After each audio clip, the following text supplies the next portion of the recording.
Volodymyr Zelensky est aujourd'hui arrivé au terme de son élection.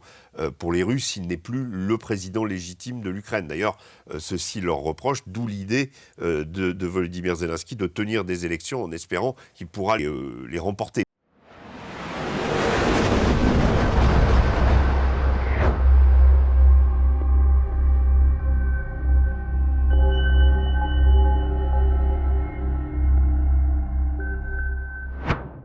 Bonjour Régis.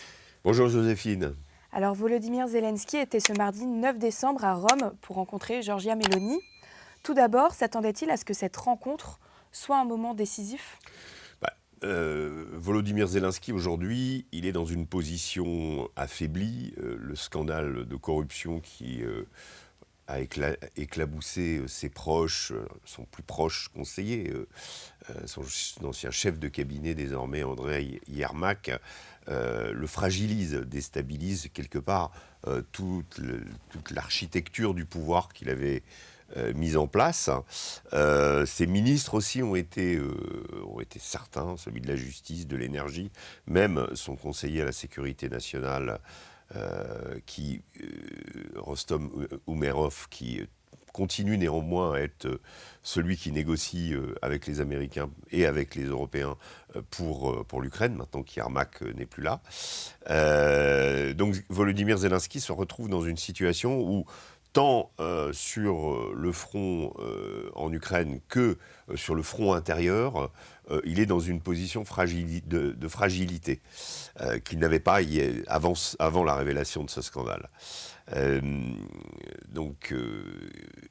Ce sur quoi les alliés sur lesquels il peut compter sont les Européens essentiellement, puisqu'on se rend compte de plus en plus que les Américains n'ont de cesse aujourd'hui, et Donald Trump en particulier, de le forcer à accepter le plan de paix, et notamment la cession de territoire, qui reste le moment du plan de paix, enfin le point du plan de paix le plus épineux aujourd'hui, c'est-à-dire que les Ukrainiens continuent à refuser de céder des territoires, expliquant que c'est inscrit dans la Constitution et qu'il n'en est pas question.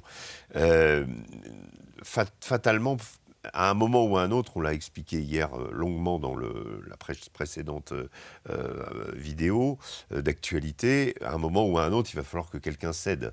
Je ne suis pas sûr que Volodymyr Zelensky soit dans la posture aujourd'hui et dans la position de tenir très longtemps face aux exigences américaines. Donc qu'est-ce qu'il fait ?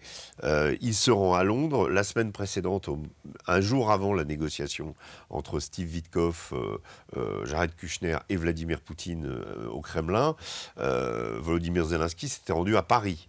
Là, il a retrouvé à Londres Keir Starmer, Emmanuel Macron et Friedrich Merz. On les a vus se serrer la main, montrer que on est solidaire, on embrasse Zelensky et on va pas le laisser tomber. Et il est passé par la Belgique, où là, il renouvelle évidemment ses demandes pour lever les fonds gelés russes, les avoirs russes pour pouvoir financer la guerre. Je rappelle que le Premier ministre belge s'y oppose catégoriquement, expliquant que même les fonds gelés de l'Allemagne nazie à l'étranger n'avaient jamais été levés pendant la Seconde Guerre mondiale, et que agir de la sorte provoquerait on va dire la fin du système financier international et surtout la fin peut-être des institutions européennes, ou en tout cas de leur crédibilité dans le monde. Bref, donc c'est des points très épineux. Avec Giorgia Meloni, la partition est quelque peu différente, dans la mesure où elle soutient très honnêtement et très sincèrement l'Ukraine depuis le début. Elle n'en a jamais fait mystère.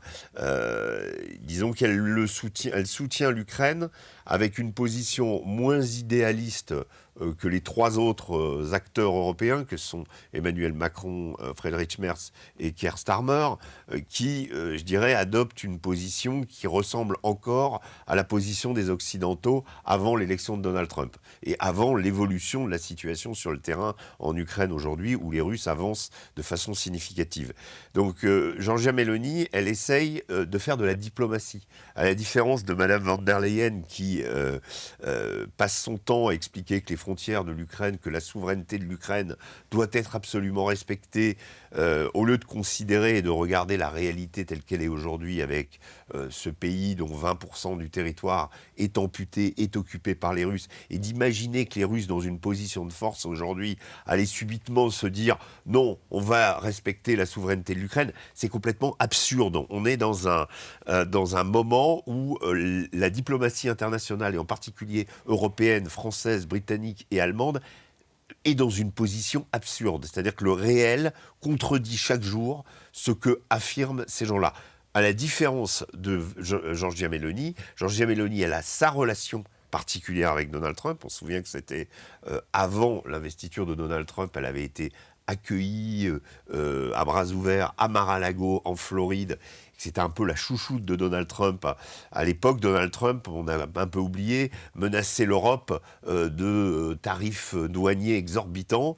Et Giorgia Meloni était allée négocier seule pour l'Italie et pour les Européens aux États-Unis, en sachant qu'elle a des liens privilégiés. Là-dessus, évidemment, elle ne va pas laisser tomber ses liens pour défendre l'Ukraine, mais elle va tenter une médiation, et elle va tenter sans doute à la fois, je dirais, d'essayer de faire en sorte que Volodymyr Zelensky tienne, qu'il renouvelle sa légitimité auprès des Ukrainiens, auprès des Occidentaux, et en même temps que Donald Trump n'aille pas trop loin dans sa volonté finalement de faire plier le président ukrainien, quitte à l'humilier une nouvelle fois, pour satisfaire Vladimir Poutine et les Russes. Chers amis d'Omerta, avant de poursuivre cette vidéo, je souhaitais vous partager la situation dans laquelle se trouve notre équipe. En effet, nous faisons l'objet d'attaques et de harcèlement depuis plusieurs mois, et tout ça s'intensifie depuis quelques semaines. L'objet de ces attaques, c'est tout simplement le travail qu'Omerta produit depuis 3 ans sur un certain nombre de sujets, en se rendant sur le terrain où les médias mainstream ou les médias internet ne souhaitent ou ne peuvent se rendre. Ukraine, immigration, mais aussi wokisme, transsexualité, pédocriminalité et bien d'autres sujets. Tout ce que nous avons traité depuis 3 ans chez Omerta, que ce soit dans notre magazine ou sur notre application mobile, dérange le système, et ce système a aujourd'hui décidé d'intensifier la pression sur notre société. Pour soutenir notre travail, pour soutenir la liberté d'expression, alors soutenez dès maintenant Omerta en effectuant un don défiscalisé à hauteur de 66%. Pour un don de 100 € versé à Omerta, vous ne payez en réalité que 34 €. Ces dons, ils sont indispensables en cette fin d'année pour garantir la qualité et la quantité de notre travail. Vous le savez, Omerta ne bénéficie d'aucune subvention publique et nous avons besoin de vous maintenant plus que jamais. Un grand merci et bon visionnage. Mais donc Giorgia Meloni peut-elle réellement soutenir le président ukrainien ou cherche-t-elle surtout à préserver sa relation avec Donald Trump ? Il n'y a aucun doute que sa relation avec Donald Trump sera privilégiée. Pourquoi ? Parce que tout simplement, Giorgia Meloni résonne comme un leader normal. Un leader normal, c'est pas quelqu'un qui est capable, je dirais, d'handicaper ses finances publiques en envoyant de l'argent à l'étranger, alors que son propre pays souffre, alors que son propre peuple est en demande. CQFD, Emmanuel Macron. Des idées abstraites et des soutiens dans des pays où, soi-disant, notre liberté, la démocratie se joue. Quand on sait que, je ne le critique pas, mais Volodymyr Zelensky est aujourd'hui arrivé au terme de son élection. Pour les Russes, il n'est plus le président légitime de l'Ukraine. D'ailleurs, ceci leur reproche, d'où l'idée de Volodymyr Zelensky de tenir des élections en espérant qu'il pourra les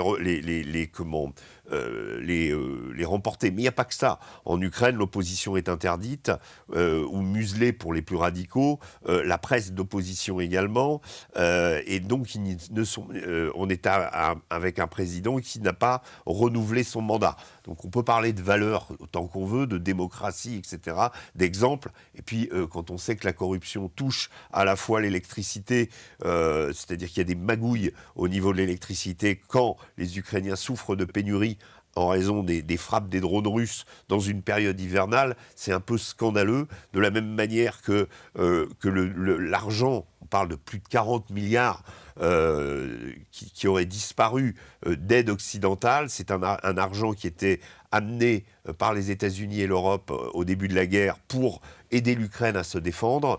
pour aider les soldats ukrainiens à se défendre. Quand on parle de Zelensky et quand on le compare à Churchill, Churchill avait beaucoup de défauts, mais je ne crois pas que Churchill ait jamais pris de l'argent destiné aux soldats britanniques combattant le nazisme en Europe. Donc on est voilà, on va dire dans une fiction de réalité, dans un fantasme, comme l'a dit J.D. Vance en parlant des Européens, sauf avec Mélanie qui, elle, essaye justement, quand il y a une négociation et qu'on veut être vraiment un médiateur, eh bien on est entre les deux et on considère les positions des deux. On ne plaque pas la vision qu'on souhaiterait. Évidemment que l'Ukraine retrouve sa souveraineté dans l'absolu, pourquoi pas. Mais ça n'est pas le résultat, ça n'est pas, on va dire, ce vers quoi on se dirige aujourd'hui. Voilà. Et donc, comme les Russes, Donald Trump a soulevé l'absence de nouveaux scrutins en Ukraine. Oui. Mais l'Europe a-t-elle les moyens d'assurer la tenue d'élections en Ukraine malgré la guerre ? C'est la question principale. Volodymyr Zelensky parle de garanties de sécurité pour pouvoir tenir des élections. On sait que les garanties de sécurité, dans l'absolu, c'est ce qui l'intéresse. C'est-à-dire jusqu'à être prêt à céder les territoires, ça, on n'en sait rien, mais que l'Ukraine soit sanctuarisée et qu'il n'y ait plus jamais de guerre après la négociation et la signature du cessez-le-feu et de la paix, ça c'est quelque chose pour lequel le président ukrainien se bat. Maintenant, c'est un peu prendre, je vais dire, Vladimir Poutine pour un idiot que de dire on va mettre des garanties de sécurité pour faire les élections. Et quand vous dites Volodymyr Zelensky cherche à gagner du temps, on est quand même dans une logique où le président ukrainien ne veut pas, voudrait que son armée souffle. C'est ça la question. Il voudrait que les alliés continuent à alimenter l'armée et le fonctionnement du pays, mais surtout que l'armée ukrainienne puisse prendre une pause. Les élections, ça pourrait être l'occasion, de façon à ce qu'elle puisse se réorganiser, ce dont les Russes évidemment ne veulent pas. Alors pour terminer, Régis, on a l'impression quand même que Zelensky et Poutine cherchent tous les deux à gagner du temps, mais pas pour les mêmes raisons. Quelle est la différence ? Alors c'est intéressant, oui, donc je le disais, Zelensky cherche à gagner du temps pour que son armée se reconstitue et qu'elle puisse consolider ses positions et repartir à l'assaut dans de meilleures conditions. Et Vladimir Poutine, lui, cherche à gagner du temps, c'est-à-dire il cherche à l'inverse, à ce que la guerre se prolonge pour pouvoir éventuellement espérer enfoncer le front ukrainien, obtenir ce qu'il n'a pas eu par la diplomatie, par la force des armes, faire en sorte que peut-être il aille jusqu'à une capitulation de l'Ukraine.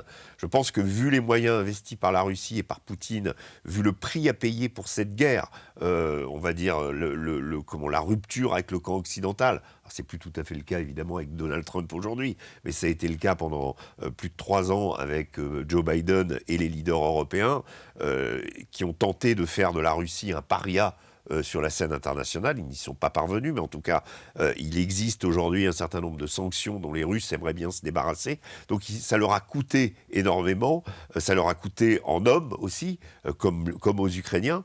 Et donc les Russes ne vont pas abdiquer aujourd'hui ce qu'ils pensent est à portée d'armes, justement, c'est-à-dire la capitulation de l'Ukraine. Donc eux cherchent à gagner du temps pour continuer la guerre. Volodymyr Zelensky cherche lui à gagner du temps, c'est-à-dire avant la négociation, on va faire des élections et comme ça on gagne du temps pour réorganiser son armée et lutter contre les Russes. Donc c'est le processus inverse, mais dans un cas comme dans l'autre, on sent bien que le bouillonnant Donald Trump, qui lui pour le coup est pressé, va devoir attendre un peu, sauf à ce qu'il se fâche et qu'il décide peut-être de donner beaucoup plus d'avantages aux Russes. On sait que les plans américains jusqu'à présent étaient plutôt favorables à Vladimir Poutine et au Kremlin. Merci Régis. Merci Joséphine.